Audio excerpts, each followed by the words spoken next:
ba? We are looking at all angles. One of which is robbery.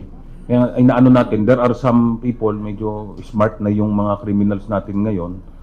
Di ba, diniscuss din natin na it could be a diversionary tactic yung pagkuha ng mga items to make it appear like it's a robbery. So, tinitignan po natin lahat ito. And we would like to provide you with accurate information. So that's why we cannot speculate as of now kung ano po talaga ang motive. Let the office concerned finish their work, their investigation, and we will provide you with the complete details once they finish their investigation.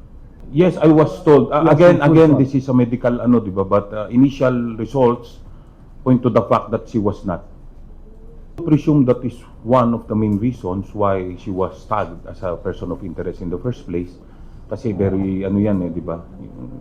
Natin dyan, siyempre tinitignan din natin, why would you leave a witness behind? So, pero, again, it's not conclusive evidence na meron siyang kinalaman sa krimen sa nangyari. Of course, unusual. That's unusual, actually.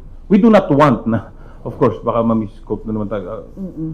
We do not want na patayin ng patayin. But of course, we look at the circumstances, we look at the incident, and she was left unharmed, relatively unharmed, ay siyempre it will pose some questions to the mind of the investigators.